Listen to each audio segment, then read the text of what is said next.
Hello and welcome once again. We are here with Nerdhammer. It is me with the brains and two of our favorite people. We have the 8'11" giant himself, And a half. Mr. Justin is here once again, and my boss.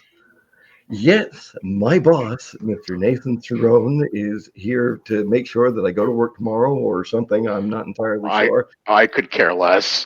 I am sure that we have nothing but nice things to say to each other today. Starting off with that, Ray, good to see you. It's been a while. It How has about been we a start while. off with some great news? So great news! March of Death, the one of the two premier events in Ontario, will be taking place March 1st, 2nd. We're finalizing the arrangements at the Best Western in Brantford. It's about 10 minutes past where we were before, but it's going to take place in a hotel, and the hotel rate that we're looking at is 129 Canadian a night. So that'll include your breakfast. More details to follow, but March of Death, March 1st and 2nd. Just put it in your calendars. Damn right. And all of you Americans that are going to come up, 129, that's like $3, $4 American. It'll be fine to come up. You get the free breakfast. I'm sure it's like beaver tail and something for in the mornings or a croissant. Because we Poutine do for have breakfast, maybe? Yeah. No? Yes? Go for that. oh, Well, you do breakfast poutine. You take the waffles Yeah. and you do them up oh, like fries and I put mean, the you get syrup on top. waffles, you get oh, gravy, some little We bit of didn't get cheese, egg this on cheese big top by of curds. that. eating good food. Yeah. All right, well, we are here to start one of possibly a few discussions about a new book that showed up. I know, I'm shocked. It's November, and the Clash of Kings still haven't landed on this shore. Oh So we're no, just going to go with No, it's what's been in on the the shore, app. just not in Canada. no, it was officially purchasable on Thursday when Halo was out. I think that's the only Oh, reason it made it oh, to the. oh, oh, Ooh. oh. I think somebody was part of the government and has found a way of getting some contraband through. Two I know. copies. Yeah, up you too, buddy. Oh, no, I have two copies. You can't do that to an Englishman. Come on. I know you still got your bow fingers. Don't worry. Right. So today we are going to have a quaint, light discussion about the book in general. Uh, both Nathan and Justin have both talked to me separately and a little bit together about some of the things in the book. Unfortunately, I know we love this game. We're going to preface this ahead of time because yes, it's going to be a bit of a bitch fest. I apologize for all of this in advance. We will try and do this as politely as possible. Well, they will because I'm not Canadian. I'm just going to be sarcastic as a son of a bitch. Um, we're just going to get into that. Jesus Christ, mate, don't do that. Nobody listening to this as a podcast is going to have any clue on what just happened. Anyway, Nathan, Yes. because you and I, we've had a couple of discussions ahead of time. Let's start with something general of the book. Yes, we know that Command Dice have started. We know that a lot of the lists have changed. I will start off something that has been mentioned to me by a few people, not just the three of us that are on here, but the changes in the book. How are we supposed to know what a change in the book looks like unless it has been in some way, shape, or form put forward so that we can actually see this? Nathan, have at it, buddy. I have no idea. I just learned today, even one of our units, there's still a discrepancy in Reforged Orcs on the chariot guy. I think he was 1416 in the last book. He's No, 1350 in it's this 13, one, yeah. But but the cheaper. app still shows 1416. I have no idea what his nerf value is supposed to be. I Well, don't Oh, know if he's actually worth it or not. the So app is I supposed to be correct.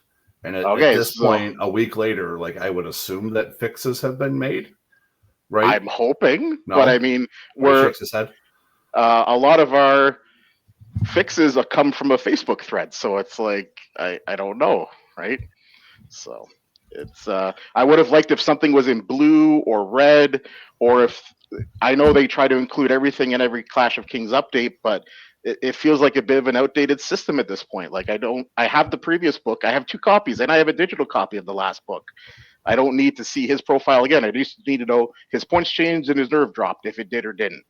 Right? Yeah. That's my opinion. At least I know it might not be the most popular one, but What about you there, Justin? If you've I understand read- why they redo the changes from last year, right? Because they're modifying the red book, right? So without having the changes, he disappears. Like, you know, he could be the next birthing daughter. But I do think like there's no change log on the app, and there's no way to know what changed from 24 to 25. So like, you know, and again, this is not like this Clash exclusive. The last run of Clashes they had before the red book, it got to the same point of like, what's new? What am I supposed to be excited about? You know, like the orc changes, the wardrobe changes in Riftforge orcs. Like I did not know that they went from Riftforge to orc keyword, because like it doesn't say anywhere. It's the same profile, but they're orcs and not Riftforge now. Like I see where they're coming from, is that it's a new book and everything is just, but yeah, I mean, players like us who've been playing for a long ass time. Sure, we're not the ones picking up the book for the first time, but you know, we are the ones that have been playing it forever. And it's like the first thing you want to do when you go to X favorite army is the fact that you can go in and go, holy shit, this has changed. Oh my God, they've added this in. Like that would be, and as you were saying before we started recording here, Justin, I mean, it would be great if they like boldly italicized something, did it in red, did it in blue. I mean, like a blue would be, if you ask me, it would just be like, oh, okay, well, even if somebody had picked the book up for the first time, they would go across and they would say, okay, well, you know, this has obviously been an upgrade or a change or a downgrade or something. I just don't want to have to put 3 books side by side to understand what the changes were and whether things went up or down and then back up. Like, you know, like at this point, it stinks.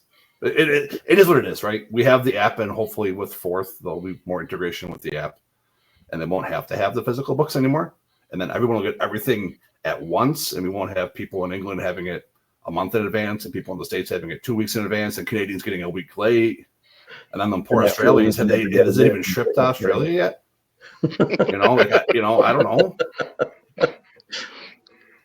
Sorry, you were going to say something there, Ray? Or I think the easiest way, because looking at the pages is not always color on every page, might be just bolding the changes. So that way it'd be like very clear what's changed. That's actually a really good suggestion moving ahead. It's where a stat has changed, whether the points increase, decrease, nerve change, etc. Just highlight it in bold so that when you're reading it, it becomes very clear as to what's new and what's not new. And the other thing, for the part of the army changes, like it's not on every page, but there's like the odd page where they throw in this random little illustration, but it feels like they could have just used better. They could have used that space for better formatting than whatever we got. Because like some of the text boxes end up in weird spots. Like the Riftforged one for Command Dice, it goes like Stormbringer on Hellstrike in the box, and then Manticore is the next word up here. So you think you have another option, but it's actually just the previous option here. Like it's just weird formatting, which I get it. It's kind of an art form to get it all done, but they might have been done it backwards where the pictures were thrown in because they had space, but it feels like space could have been utilized better for those pages. Like you don't need as much art fluff there. Use it in the rest of the book. But, hey, art fluff is a good thing. Oh no, it's good, but use it somewhere else, right? Like I just want statistical changes. I just want numbers. Just give me a list. I'm with you on that. They should be all contained in its own little box and not, you know, transferred over to part of a page or something like that.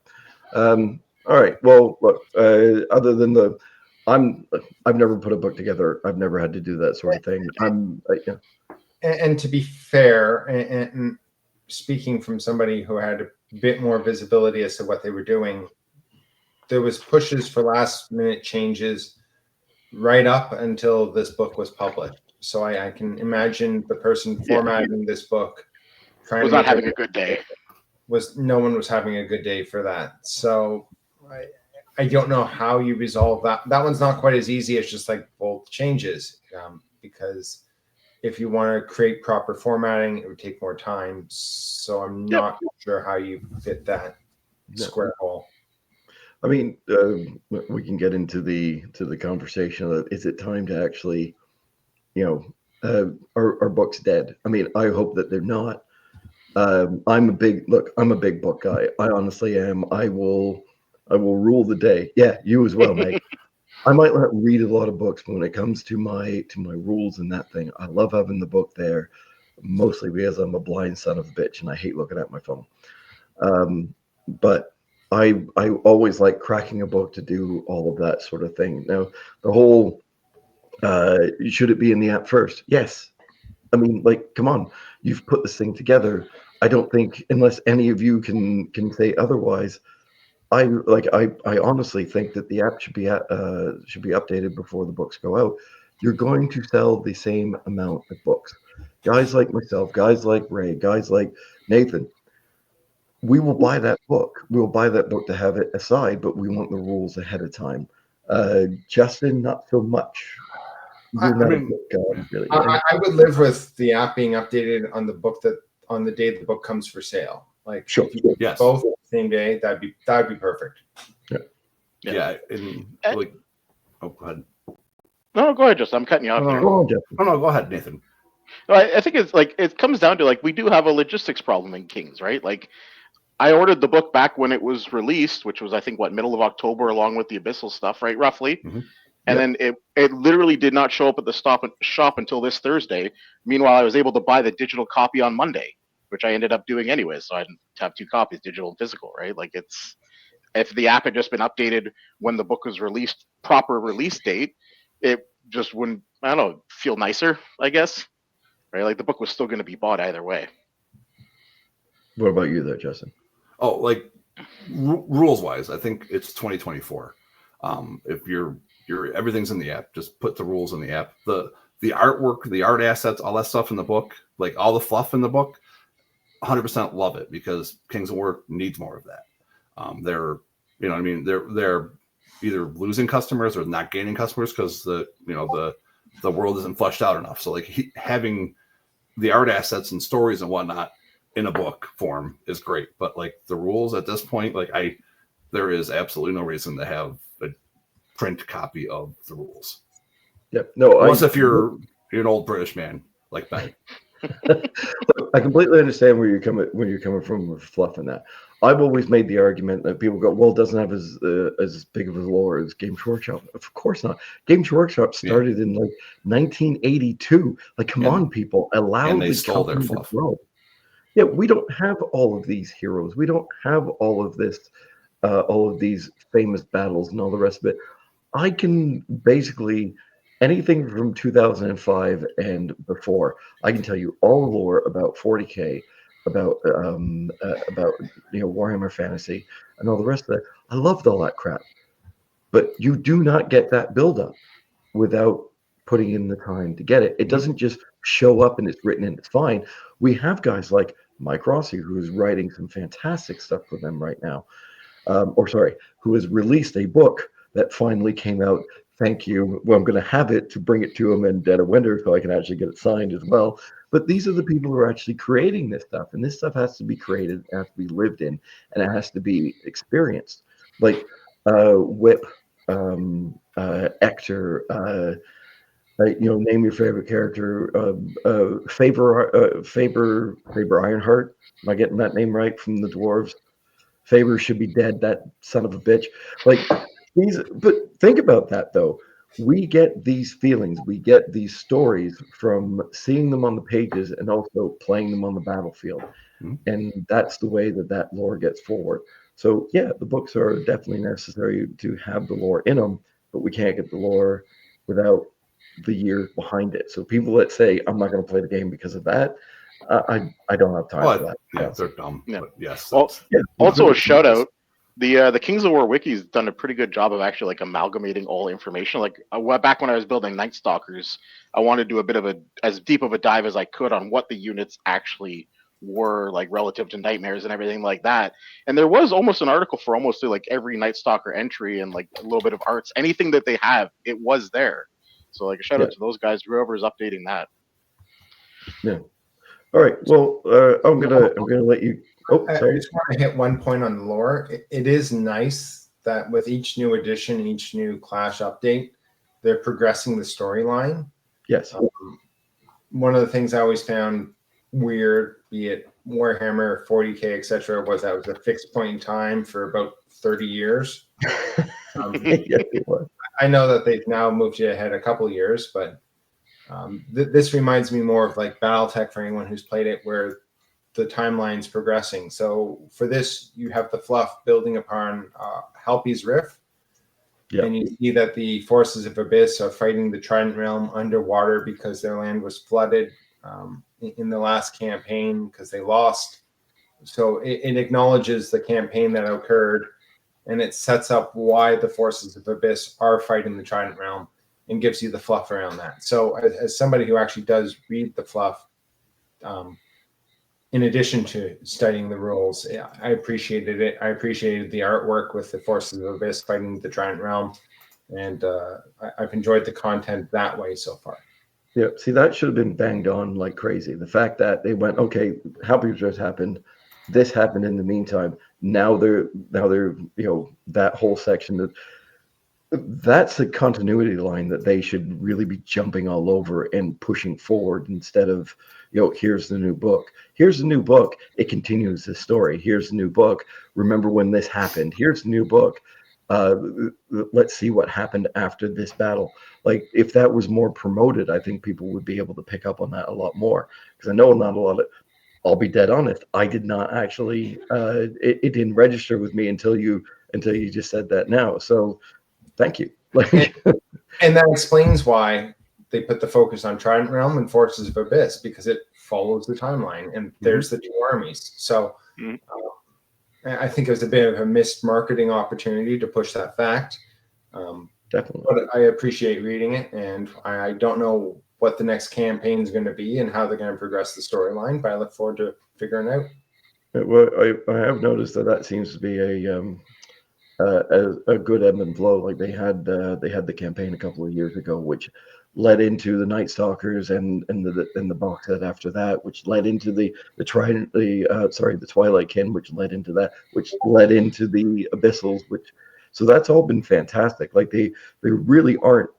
They are fantastically driving this story forward. We just have to actually be able to pick this up, and hopefully we can keep pushing people towards that. Now that we've heaped a little bit of praise on the book, let's kind of tear it apart a little bit. Nathan. Yes. Mr. Nathan, sir, if there was something that bugs you the most about this book in general, what do you think it might be? The low blow, this is a low blow. There was a lot of errors in the entries, right? Like we were relying on our RC members to like go in and correct a lot of it. And I know stuff was missed. It's a big book, I guess, technically, but it kind of feels rushed, I guess, at the end. I don't know, right? Like you had the one Abyssal speed 10 flyer ends up at like speed 5 in the book, right? Like or the Abyssal Warlock profile was completely wrong, right? So that's the low blow. So I'll take that one. More of and I know this has been brought up before on different podcasts, and is that more of a proofreading thing, or like I don't know. I don't know the process. Like I don't know if anyone actually from the playtesters got to actually look at the book before it went out, right?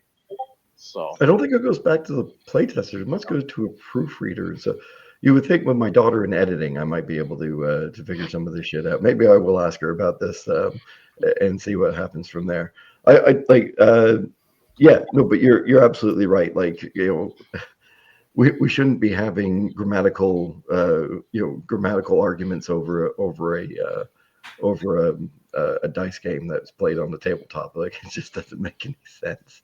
And missing something like speed on something that's a big thing. Like something that should be able to fly X, and all of a sudden it can't. Like that's gonna change the way somebody puts them together. Even a lot of the command dice, a lot of the abilities are like happens till end of turn, but then it's on stuff like stealthy and things where it should have been till your next turn or whatever, and it just and it's on all of them, because I get it because it's just copy and pasted, but it's still like you think it would have been read at some point that this doesn't really work. Has that been addressed? I don't read fanatics and that sort of thing. I'll be dead honest. I do not. I like my life, so I don't read that thing. But has that been addressed at all? Like with the till the end of turn, if you're the second player, because I know Direct Misfire brought this up. and they were saying that that had to have been changed in the book when they clearly got an advanced copy of the book. But there were things where if you're the second player, you get stealthy. It says to the end of turn, not to the end of your next turn, but to the end of turn. So that's something that really should be looked at. So in the app right now on goblins, silent feet, this unit gains stealthy until the end of the turn. That's how it currently shows in the app. And the app Which- is the god of the game. App, So you have app to go is by gospel. that. Yeah. So, If we were running a tournament, the only way we can do this is sure it does say blank, but I guess we could overrule. But how can you overrule what the book itself actually says?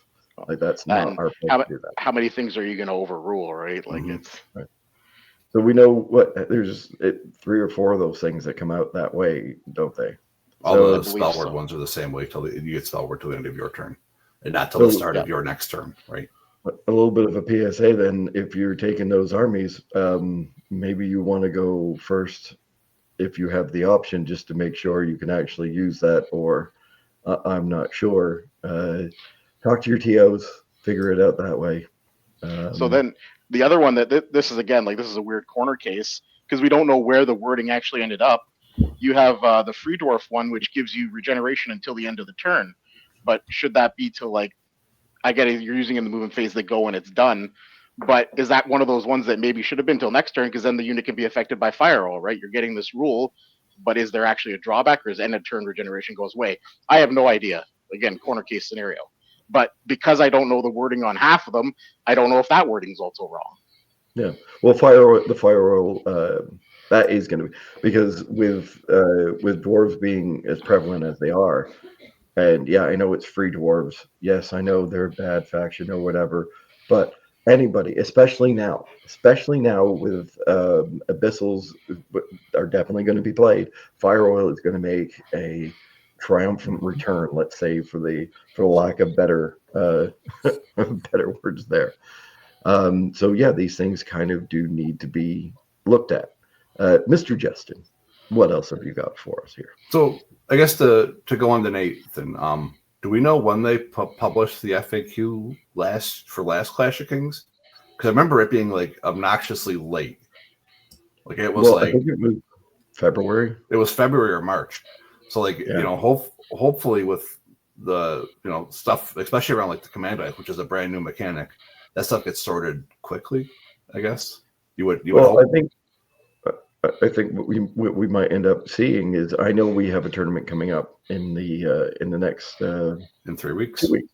Well, you Yeah. got one in 2 weeks. You had a 1 day We in have 2 weeks. one in 2 weeks, Yeah. and he's already said that he's not using command dice, and I think that's the right thing to do. Yeah, at this point, yes, you can't use them, right? Realistically. What else you got there, man? So for me, and I'm going to preface this by saying, last year they nailed this. Like they hit it out of the park with the 2 new missions last year. This year, there's 1 mission that's playable. Like they are terrible. Like I don't know if there was just no playtesting or like if it was limited Oh, come on. playtesting. Come on, no. Well, we're and not doing that. We're not doing And also, that. like, did they play test this with multiple scoring systems, right? Because Northern Kings True, makes yes. some of these missions playable, whereas what the hell, the stupid stuff we use, Blackjack. the blackjack makes a lot of these missions like unplayable, or like we're playing for a draw. Like this mission is a draw unless if one of us screws up, which like that's why people don't play kill. You know what I mean? That's been the rule against kill, is like kill leads to so many draws because you just sit in your deployment zone and I sit in my deployment zone. And 4 out of the 5 missions are effectively that. Or I'm going to sit in this 12-inch bubble, you're going to sit in that 12-inch bubble, and we're going to do nothing for the whole game. Like it's just, I don't know, very less than excited to play any of The the one, missions. the one you're talking about, is that the one that War Machine players would effectively consider to be boob? Yes. I mean, come on. You can call this whatever the hell you want. It's definitely boobs. Like, at least it doesn't have the nipple in the center like it used to on the other things. But Oh, it does. Well, it has in the center of the map. There's an objective. Like I said, it's Kung Pao all over again. yeah, or it's Kung Fu pretty much Hustle. it. And again, there's still a couple of missions where it's like there's questions on how do you even score the missions. Like the the compass point one. There's questions Yeah. on how you score, and then there's the protect and raise. Like it, I feel like you get 150 point for each thing you burn. You get one for the middle, and then you get 150 point for controlling each of the objectives on your side of the board. So you have to control all 3 of your objectives to get the bonus point, which seems wrong. Oh, it should be yeah, like okay. you should get 150 point for each objective you control on your side. And that, I don't know, like if there's a difference in American English or British English for that, but like that, just like you're never going to control all 3 of yours in the game. And again, if you are, you're just playing for the 3/3 draw, or you're going to play sit in my deployment zone and then rush to the middle on turn 6 and 7. Like it just, they make non-gains. Yeah. I don't want to sound like devil's advocate here. But yeah, 19 scenarios is way too many scenarios. Oh, yes. I completely understand that that TOs we can choose whatever we want. We can do. I like being able to pick up a D12 and roll it and go, we're playing this. Mm-hmm. And also going 8 years without scenarios, right? Because the missions we started third with were the exact same ones we ended second with. And we went all the way till last year without new missions, except for the 2, I guess the 2 bluff ones count, but they're effectively just kill with small variation. But with this one, we could have got a new D12 chart, and they could have axed a few missions or do whatever you wanted to do, right? Like, do we need protect and raise in the same set of mission pools? Nope. Right? Like they're this effectively the same, except one has a little bit more counterplay because you actually want to hold. Like, I don't know. You need compass, point, and hold the line and control in this thing because they're the same mission. Like, it's. Yep. Well, I think that raises a question which they wrestle with, which is, do you always put more in or do you take stuff away? Yeah, more is good. I completely understand that, but I have a feeling, and I hate saying this, I honestly do. And yes, I've said it more than once, offline, not online.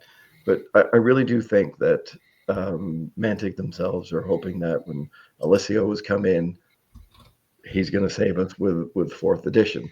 What I think we as players were hoping for was a book to show us that here's our way forward. This is our idea. This is where we are going. And it just seems like we've been added onto where really we just wanted to be streamlined. Sorry, go ahead. No, I'm sorry. I'm cutting everybody off today. The other thing for like the last Clash of Kings, what I thought was really nice is we got all those surveys for all the armies. They showed up in all the faction groups, right? There was the rules committee sent out, hey, fill out this survey. What do you want to see from this faction for 2024? I think that was the only time we'd done it, but we didn't get one at the end of this, and it was like Christmas time when they sent it out. Yeah. So they wouldn't have sent the new one out yet, right? Well, okay. So and then also we can talk about like what was correlated from there. There was nothing. I don't think anything was publicly been stated about what people wanted versus what happened, because I don't think the majority of players asked for the changes that we got. Well, yeah, but I mean, not our game. It's our game in the fact that we play it, but it's not it's not our game. But I mean, just out of the 4 of us here, if we had our druthers, I mean, obviously we'd like to drop some of these scenarios. I'm glad they've put new ones in, whether they're good or not, or something that we need to actually play, I think. But I will say quite publicly on this, myself and Nathan, we played Saturday. We didn't play each other. Other people of the Murder Garage came down to the Murder Garage and survived again, you lucky bastards, one day. But like one of the first things that were said was, do we have to play the new scenarios? The answer was no. Like, we're not, I understand that scenarios have to be moved. I understand that people are going to have to learn these new things, but these do seem a little more complex. Like, even, I'm not a big fan of Stockpile either, but, that might just be me. Sorry, Ray, go ahead. One of the things I always love about Kings of War is I can go, I don't know if I actually opened up or even had to look at my rules book the entirety of the US Masters. So I went to US Masters, played 6 games, at a reasonably high level. I wasn't table 1, but I was in the top half for all 6 games. Bloody hell, mate, you were top 10 for most of it. But I didn't have to look at my rules once because the game is that streamlined that you play it because you know what the rules are, you know what the scenarios are, and it works. And I would say, looking at these scenarios, my concern is they don't have the simplicity such that you can say, hey, look, we're playing invade. Your goal is to get half over this side. My goal is to get half on your side. Whoever has the most wins. Looking through them, Hold the Line we've played before. The Rack and Ruin might be an interesting one to test out. Like, I'd prefer if I really would like to see an optional set of rules where it's like, here, like big bold letter optional, like this is what we're trying out. Here's the optional scenarios, and let them run for a year, and then take the feedback and say, Stockpile doesn't suck despite whatever Ben says. Hold the Line isn't a bad scenario regardless of whatever Ben says, and we can incorporate them into like, here's your set standard 12 scenarios for tournament play. Yeah, no, I do. I completely agree with what you're saying, and I do think it should be pared down. I like the idea of 12. I really do. And I'm quite happy with optional, but there's been a bit of a fear in the Mantic Rules Committee, from what I've heard, to really like stress your optional rules that you can add or you can do, because of the withdraw mechanic disengage that they did, that caused a lot of a bad taste in players' mouths. But I think in something like scenarios, command dice, etc., you can really lean into it, and you could have really done some funky things with command dice, saying it might not be balanced, but here's your flavorful games that you can run. Yeah, like the Titan rules, right? Like Yeah. the Titan's a good example of it, right? This is, and people are salty about the optional withdraw, like optional allies. Like there were so many cool modeling opportunities that we just don't get anymore. Everyone's mad about, withdraw, which really, like, everyone plays with withdraw except for the British people, right? From my understanding, like everybody else in the entire world plays with it because the game's like way better with it. I think Australia doesn't play with it. Yeah, I was gonna say it's a lot more divided than you think. Oh, is it really? Okay. Yeah. And the other thing for scenarios, like, you can kind of look towards other game systems because a lot of them do run on like a seasonal, like this season these objectives are in for this, right? And something like that, I'm not sure if it's the best, but it's also something to try. Again, this was the year to kind of try the weird shit because we're all expecting 4th edition, right? And having a mission pool where, again, it's these missions, and then doing the same thing with like artifacts. Like, we got rid of the Pathfinder artifact, but like they haven't like removed 10 artifacts to add 10 new artifacts in. Right. And they're just rotating, like the meta changes so much based on that. Although like commandos are just way better than artifacts at this point. But I was very happy that they removed the Pathfinder artifact. The Caterpillar, it was in every bloody, and I love the fact because it changed. We play a lot of Melee 3. We do. We play a lot of elite armies. In fact, people love to play because the last thing you want is an ensnare guy to come up and go, "You are now hitting on 5s," because that changes your math like a son of a bitch. The fact that they took that out and made it difficult for people to work around terrain made people play the game differently. It made people think about where they were going to deploy, where they were going to go, and if they didn't, that changes the game. Right? If you've got a bunch of flyers sitting in a forest and they fly out and they land and they're clear of everything else and they can attack, it's like, oh shit, they use the terrain exactly the way they should. Having every single army have 2 possibilities of Pathfinder and abilities on top of that, and natural, and now command dice, I'm glad they did that. Things like this edition, they made to the hell's that amulet called? Aspiring Talisman? No, the one that gives elite and vicious for 1 turn. That you took. Blood of the Old Kings. Blood of the Old King. Yeah, which is something that you used, and Ray, you're the only person I ever knew that used it, and you used it on the right bloody unit. I always said that, and I always thought that was true. On the Worm Riders, it was fantastic, but it had such a downside. It was terrible. Like, it really did. but now they've changed it to it's one turn, it does this, this is what it does. They've raised the points. Beautiful. That's the way something should be thought of in that respect. Taking away the caterpillar, change the way the game play. That one stupid bloody item, change that away really well. And I think they should do this with a few other things as well. But I guess we're not there yet, sort of thing. So, but yeah. Also, I would have liked to see like an item added that actually gives out the command rule for command dice, just to give some of the armies that got less options, they can at least buy the option to have options, if that makes sense. Or tie it into the inspiring talisman, right? Like if you're going to pay 20 points for that, sure, you can buy command dice on top of it, right? Yeah, I'm actually surprised that they didn't put in something that would go, and here's an additional black dice, or here's an additional, like obviously a blue. I don't want them to have the best dice, sort of thing. Well, the blue are the best dice, right? The blue are the best. That's why I said yeah. So a black dice would be fine, or something like that. Black is firefight. Yeah. What? Red, green, purple. I'm not going to go into that rant. I will not go into that rant because that's going to be about 45 minutes of me going into to talk about color, for Christ's sake, people. What the fuck? So I will not get into that right now. But I think there should have been something that it had come in with the command dice that said the lowest possible command dice, take it on a regiment, take it on something else. Here you go. Here is a scroll caddy, for lack of a better term. Right?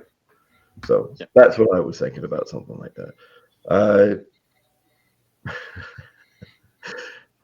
I'm trying to escape the idea of command dice in this podcast, because I will hit that point. So Ben, you and I have talked about it. I'm gonna 35 minutes in say what our vision is, which is this is a general overview, possibly a little bit of a bitch session on the rulebook. We're gonna follow this up with a whole podcast dedicated to the joys of command dice. And then we're going to do another one about Trident Realm and Forces of Abyss, because with the changes, I think they deserve their own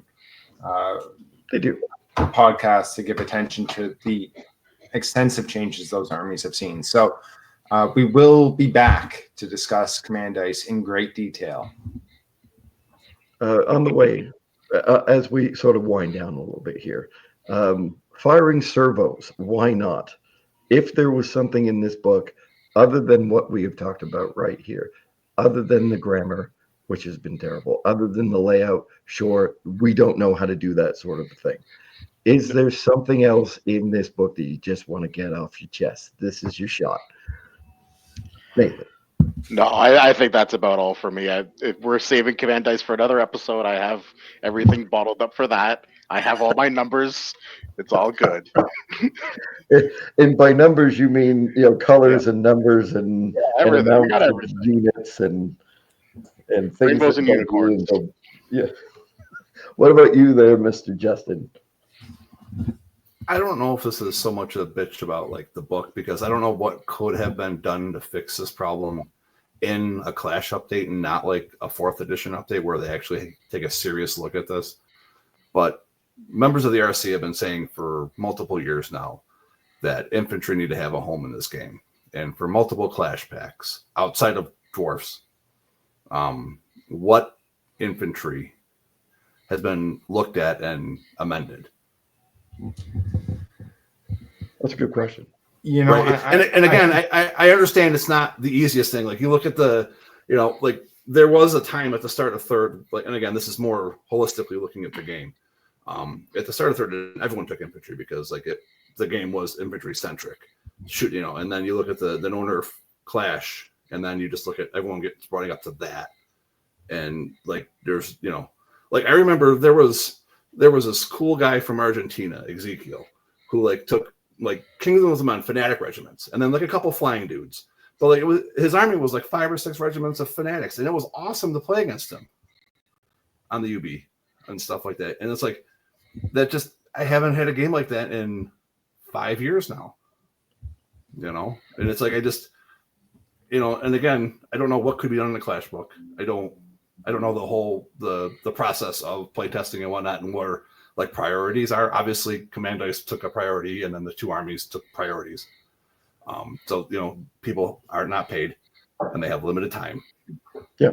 But like just it's been a known problem and something that they've said they wanted to address for a couple of years now, and then it just doesn't get addressed, and it makes me sad because I have all this infantry I really, really, really want to play with. So, this is like spitballing. This is completely out of left field. This could have been something like, we know how Command Dice already kind of work in Firefight and how it works with all the heroes, and that's why we're trying it on heroes in Kings. You could have done something weird, and they could have tried and tied Command Dice, changed the name, and tied it into infantry, and that might have brought that back, right? Tied it to what units you're bringing. Units have X, right? Something like that. I'm not going to say that would work. I'm not going to say it'd be good, but I don't even know if something was like that would even been looked at, right? So my idea, when I started hearing about Command Dice and things like that and what it might be or might not be, I was really hoping that take Standard Bearer, and that was X color command. You take a Standard Bearer with a musician or with a captain, that was X color, and depending on the size of your unit, gave you those dice. And the more you bought for the musicians or the commanders and the Standard Bearers. Well, we're not playing fantasy, right? So you don't have musicians and flag guys in the units, but you right? could. They're separated. But I mean, even in the core rulebook, like it states, like, hey, your leader point, put a leader there, put a musician there, put like, right, make your leader point look special, right? So you kind of do have that little bit of the old style of rank and flank building worked into your core rulebook, as much as we don't use it. Mr. Ray. I'm just thinking that through with the infantry, because you're right, it is a known issue, and I don't want to delve too much into the Forces of Abyss, but spoiler alert, I think Forces of Abyss, with the change they had, put infantry into the playable category, and so I think wider across the board, I think infantry just suffers from having a nerf point that's probably 1 to 2 points too low. Mm-hmm. I think if infantry blocks right across the board increase nerve by 1 to 2 points, you would see more infantry being used. I know that playing Twilight-Kin recently, the Fleet Wardens, and yes, I know there's Mr. Justin, you love your Fleet Wardens. I found that those things they're fantastic. They're absolutely some of the best infantry in the game, if you ask me. But they're a 17-19 regiment and a 22-24 horde that has defensive abilities, right? That's and so but again, you said you haven't played a lot of my Trident Realm army has no cavalry, no chariots. It has nothing but they're large infantry, but they're infantry. Large infantry is not infantry. Ogres are not infantry. Large infantry is not. Ogres are not infantry, Ben. Oh, Justin, just because you're 9'6", it doesn't mean that everybody else is beneath you. Yeah, it kind of does. But no, I agree. Like, Fleet Wardens are good infantry. I think Forces of Abyss now have playable infantry. Mm-hmm. Ratkin is playable infantry. I like the changes they did to Phalanx in the last edition by reducing the points. I think that made them playable. I don't think it would take much to change infantry into being playable, but it was just clearly more than what they had time to look at in this book since. I understand. Yeah. Well, like something that gives them anti-shooting for the first turn, or something that lets them get to the midfield of the board, like a command order to give them scouter. Just there's a lot of stuff that could have been done that were simpler, or again +2 nerve, but you don't have the book space for that, right? To adjust that many profiles. I was going to say, especially given that Nathan's going to hit us with the list of command dice issues that we have later on. Yeah, or just even just generic infantry only command dice, right? That just I don't know.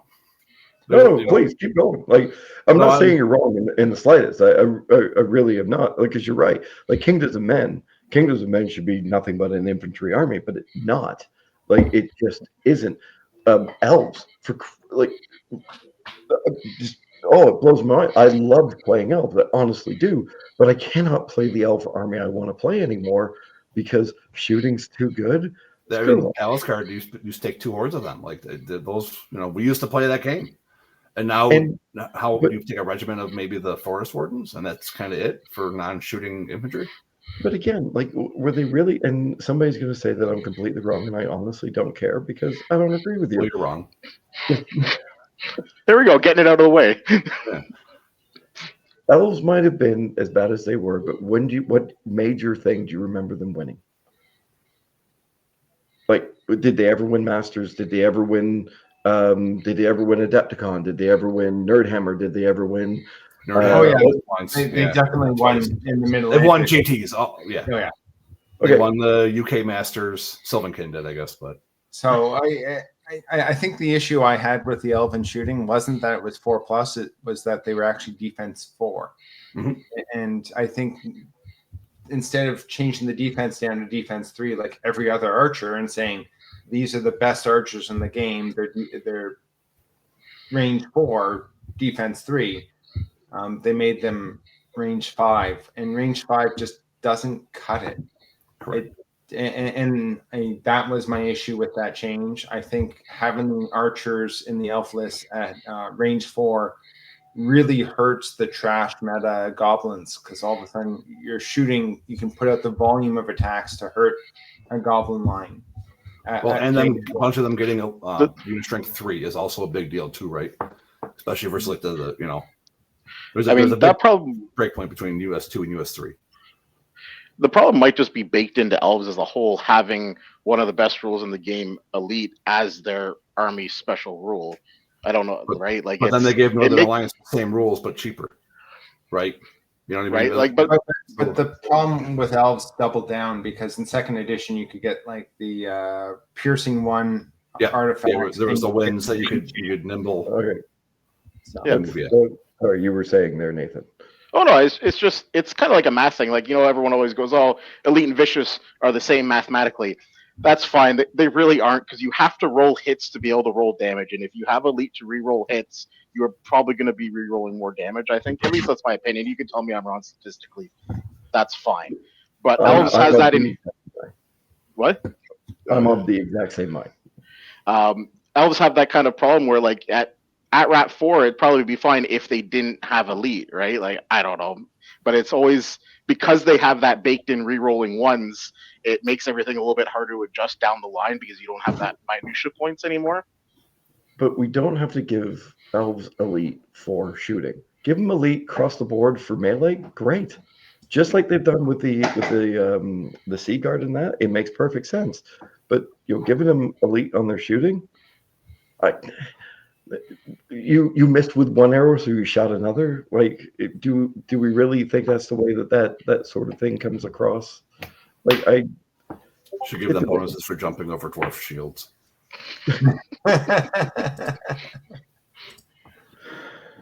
look, I'm a dwarf player at heart, but I cannot play dwarves in this thing. I will play elves more than I will ever. And dwarves are the better shooting army. Goblins are a better shooting army. Like, Twilight Kin They're probably better shooting now. Twilight Kin are sort of elves, and they're a better shooting army. Night Stalkers are a better shooting army. Night Stalkers are Twilight, better yeah. shooting army. Even everybody is wrong. I'm going to say this ahead of time. Even Trident Realms is a shooting army. No, it's not. Go to hell. Do not tell me this. It does not bloody exist. I'm sorry. You're wrong. It's a melee army. I mean, Not the best Trident list. Orc skulks with a rampage banner. That's basically a shooting army, right? It's almost a shooting army. All right. So let's close this up for now. We will be going through more of the book.